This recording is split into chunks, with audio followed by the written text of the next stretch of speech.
É hábito ficarmos de pé a leitura do Evangelho. Mas penso que, se vocês o desejarem, podem ficar sentados, porque talvez seja a forma em que nós normalmente lemos e ouvimos os textos. E o texto escolhido para hoje é o Evangelho de Lucas, o capítulo 24, os versos 13 a 35. Lucas, capítulo 24, os versos 13 a 35, a página 1519. Evangelho de Lucas, capítulo 24, 13 a 35. Onde lemos assim: naquele mesmo dia, 2 discípulos estavam indo para uma aldeia chamada Emaús, que ficava a uns 10 quilômetros de Jerusalém. E iam conversando a respeito de tudo o que tinha acontecido. Enquanto conversavam e discutiam, o próprio Jesus se aproximou e ia com eles. Porém, os olhos deles estavam como que impedidos de o reconhecer. E então ele lhes perguntou: o que é que vocês estão discutindo pelo caminho? E eles pararam entristecidos. Um, porém, chamado Cleopas, respondeu: será que você é o único que esteve em Jerusalém e não sabe o que aconteceu lá, nesses últimos dias? E ele lhes perguntou: do que se trata? E eles explicaram: aquilo que aconteceu com Jesus, o Nazareno, que era profeta, poderoso em obras e palavras, diante de Deus e de todo o povo, e como os principais sacerdotes e as nossas autoridades o entregaram para ser condenado à morte e o crucificaram. Nós esperávamos que fosse ele quem havia de redimir Israel. Mas depois de tudo isso, já estamos no 3º dia, desde que estas coisas aconteceram. É verdade também que algumas mulheres do nosso grupo nos surpreenderam, indo de madrugada ao túmulo e não achando o corpo de Jesus, voltaram dizendo que tinham tido uma visão de anjos, os quais afirmaram que ele vive. De fato, alguns dos nossos foram ao túmulo e verificaram a exatidão do que as mulheres disseram, mas não o viram. Então ele lhes disse: como vocês são insensatos e demoram para crer em tudo que os profetas disseram? Não é verdade que o Cristo tinha de sofrer e entrar na sua glória? E começando por Moisés e todos os profetas, explicou-lhes o que constava a respeito dele em todas as Escrituras. Quando se aproximavam da aldeia para onde iam, ele fez menção de passar adiante, mas eles os convenceram a ficar, dizendo: fica conosco, porque é tarde e o dia já está chegando ao fim. E entrou para ficar com eles. E aconteceu que, quando estavam à mesa, ele pegou o pão e o abençoou. Depois partiu o pão e o deu a eles. Então os olhos deles se abriram e eles reconheceram Jesus. Mas ele desapareceu da presença deles. E disseram um ao outro: não é verdade que o coração nos ardia no peito quando ele nos falava no caminho, quando nos expunha as Escrituras?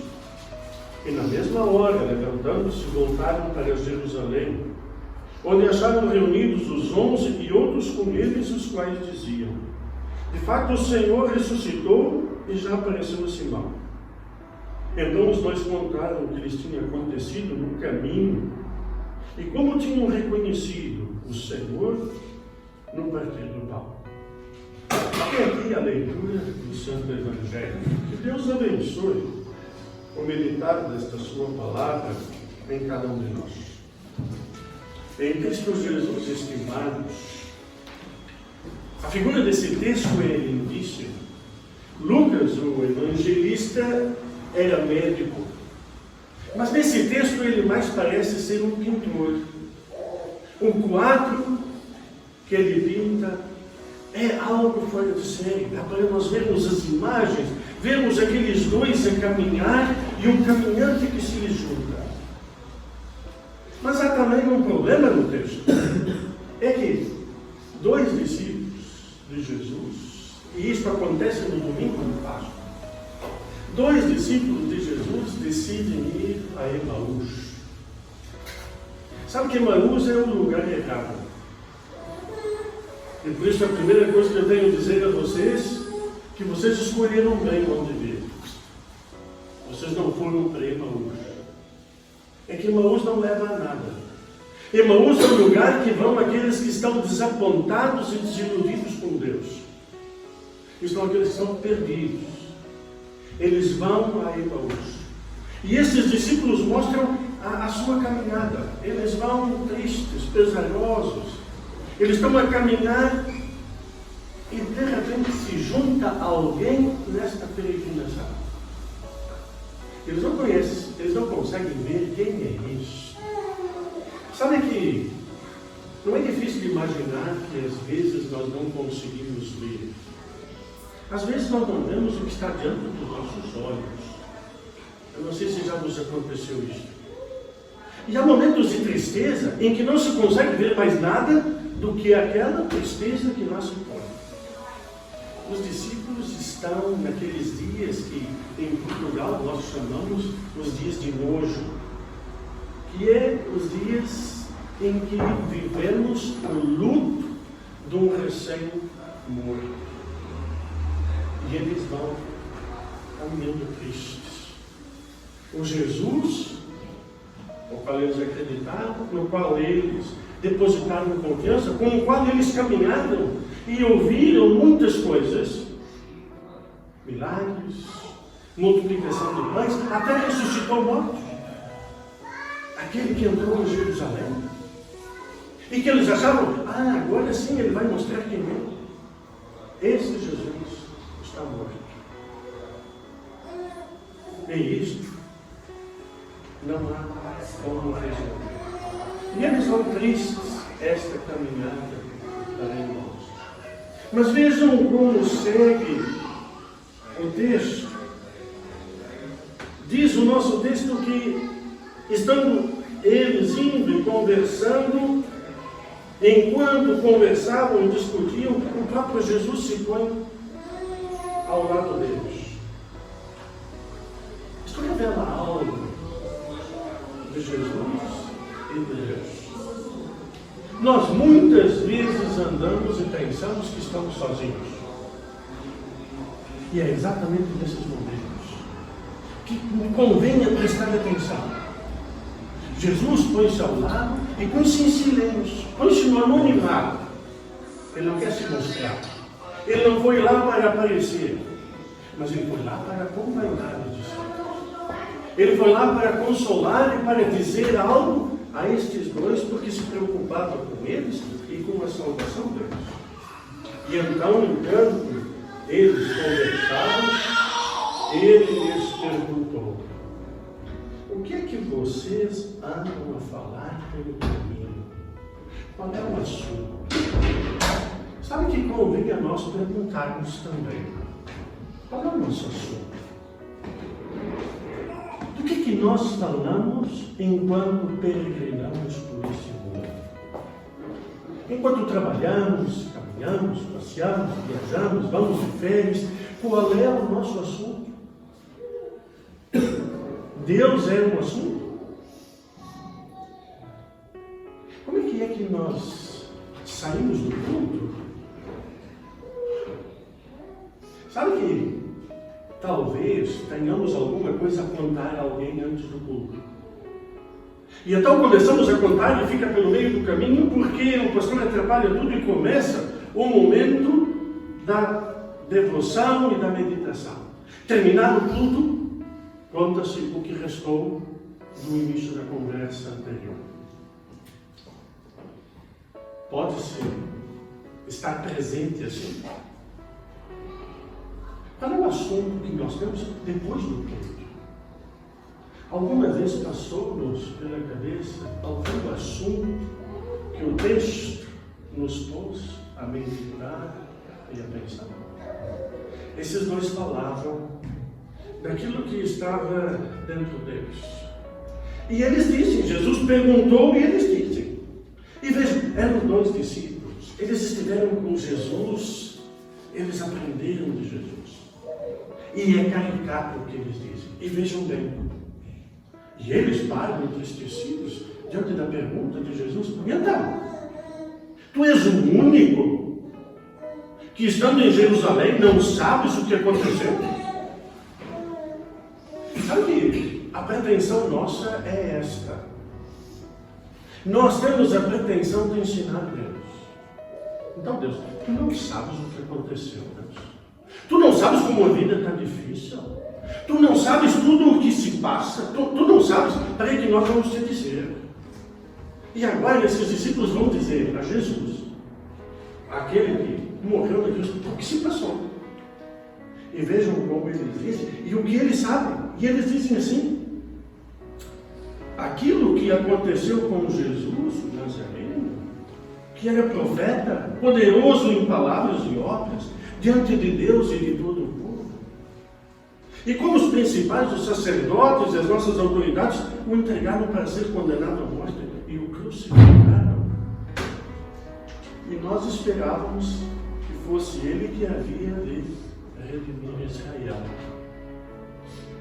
Olhem só, eles sabiam todo o poder de Jesus, sua força, sua palavra, mas há uma coisa que eles tinham na mente. E nós pensávamos que ele ia agora libertar Israel. Afinal de contas, ele estava lá no palácio, ele podia ter tirado aquela malta do lado. E agora governava, e assim Israel via-se livre dos romanos. E nós voltávamos a ser um povo governado por um governador decente. Não é isso que nós também esperamos de Deus? O que é que nós queremos de Deus? Bom governo, bom tempo, paz, saúde, dinheiro na conta. E continua o texto. Mas, depois de tudo isto, veja a desesperança deles. Depois de tudo isto, já estamos no terceiro dia, desde que essas coisas aconteceram. 3 dias depois do funeral, no terceiro dia, é fatal. Já não há mais. Agora é tentar reunir as forças, retemperar as esperanças ou desesperanças e tentar sobreviver com isso. Mas há um detalhe. É verdade que algumas mulheres do nosso grupo até nos admiraram e surpreenderam porque foram de madrugada ao túmulo e não acharam lá o corpo dele e voltaram dizendo que tinham tido uma visão de anjos que afirmaram que ele vive. É que eles colocaram Jesus no túmulo, isso eles sabiam. E eles sabiam que eles tinham colocado ele lá. E agora o lugar dele era lá. Onde é que nós colocamos Deus? Esses discípulos estavam muito certinhos de que Jesus morto, sepultado, eles o colocaram lá. Era lá o lugar dele. Agora umas mulheres tiveram uma visão do anjo, dizem que ele não estava lá. E que até dizem que ele ressuscitou. Mas, vejam, olha, de fato alguns dos nossos foram ao túmulo, verificaram aquilo que as mulheres disseram e estava exato. Mas a ele não ouviram. E esbarraram de novo. Quer dizer, houve a notícia que Jesus ressuscitou. Afinal de contas, ele não está no túmulo. Mas olha, ainda ele não ouviu.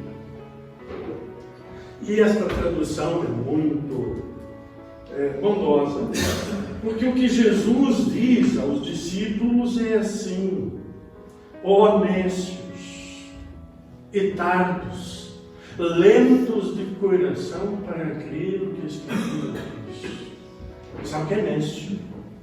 Nécio é um estúpido, um burro.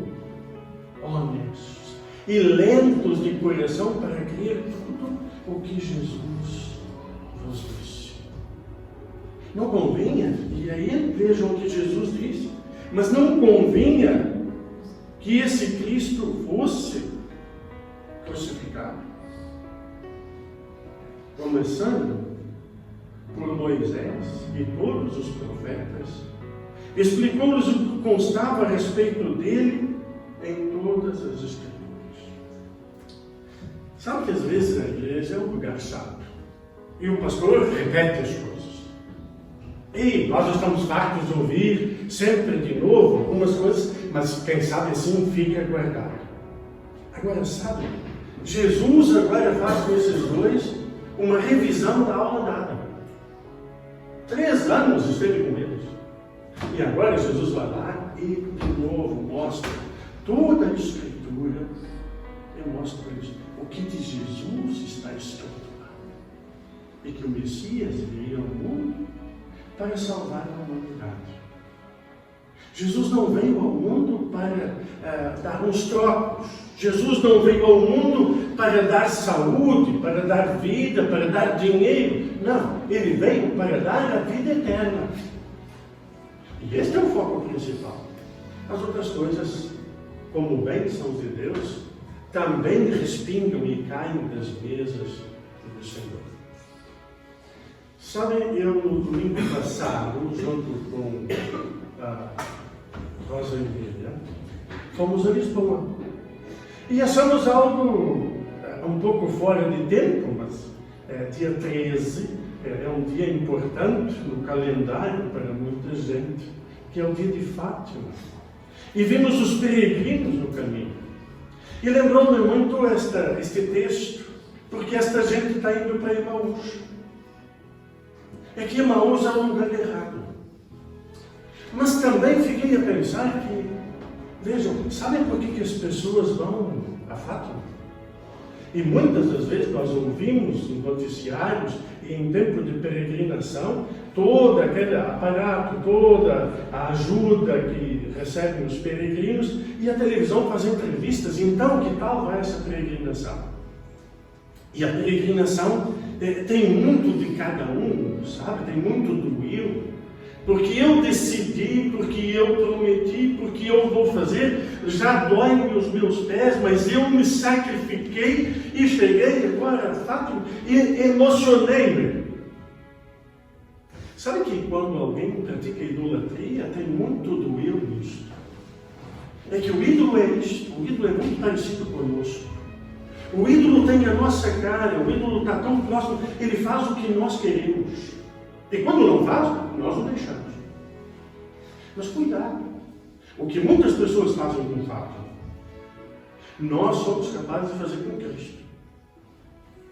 A pergunta é saber qual é o Cristo que é o nosso. É o Cristo que faz o que nós queremos? É o Cristo que pensa como nós pensamos? É o Cristo da nossa estatura? Ou é o Cristo que vai além do nosso entendimento? Ou é o Cristo que está muito acima? Não o Cristo que simplesmente morreu para dar vida a mim e a todos os crentes, mas morreu por toda a humanidade. Adorar a Cristo é diferente do que idolatrar a Cristo. Cristo não é um ídolo. Cristo é Deus, junto com o Pai e com o Espírito Santo. E sabe que entender Deus é também não entendê-lo. Porque se nós o entendêssemos completamente, alguma coisa estaria errada. Os ídolos são entendidos a 100%.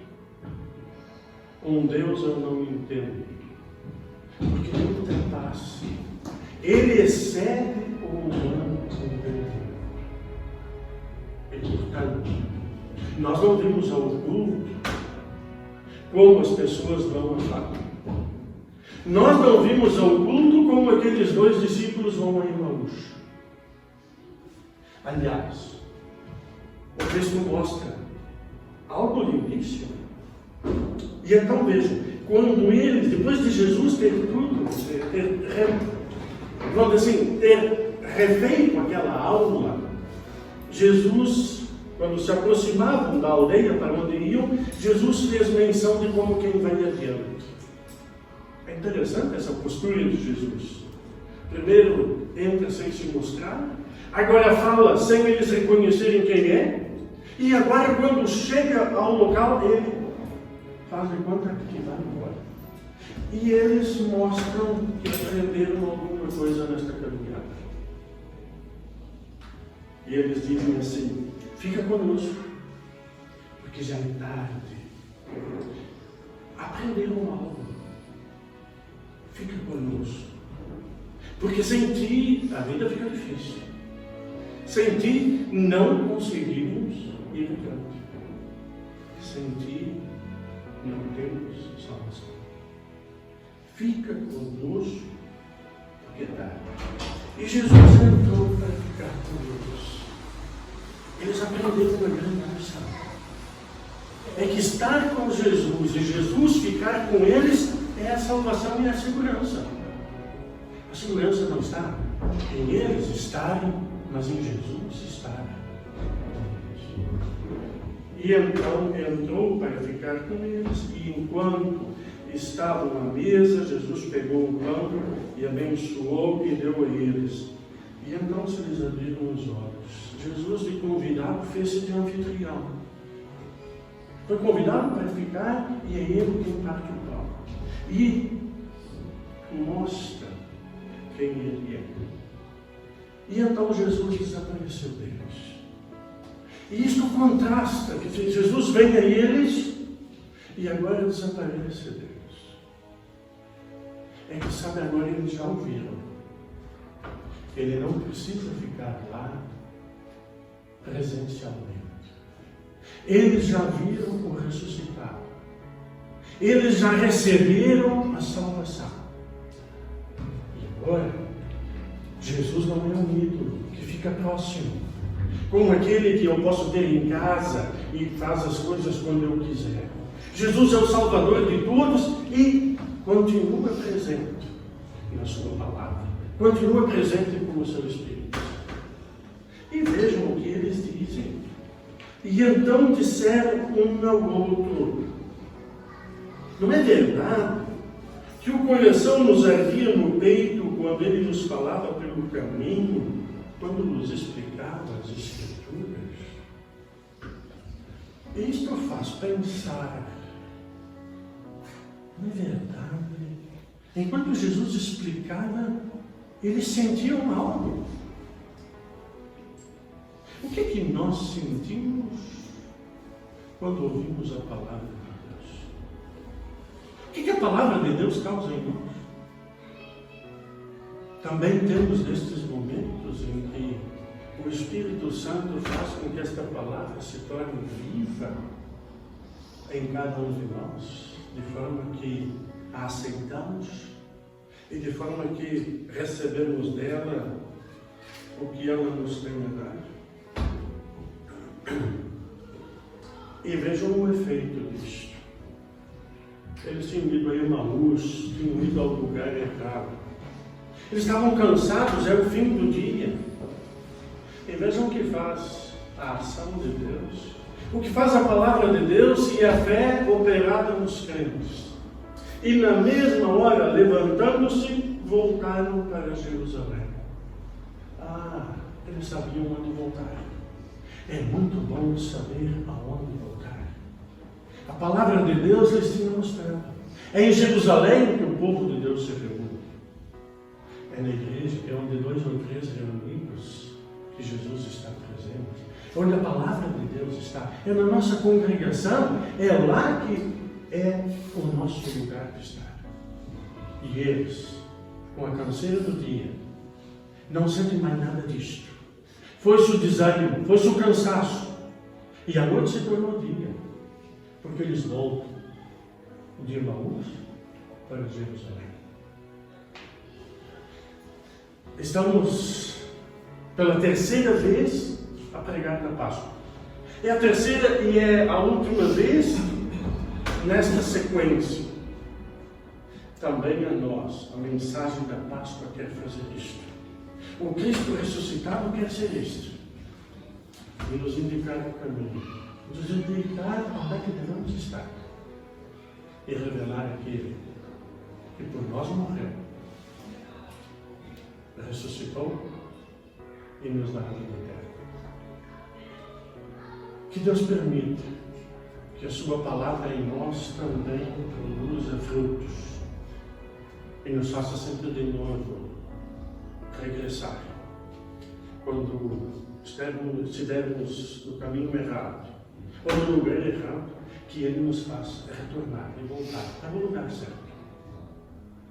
E o lugar certo é andar com Jesus. A vida é muitas vezes demonstrada como uma longa caminhada. E nesta caminhada nós temos uma promessa. Nós temos uma companhia de alguém que nos cuida e nos guarda. Que Deus o faça a cada um de nós. Amém. Antes da sequência, gostava de lembrar, hoje é Dia das Mães.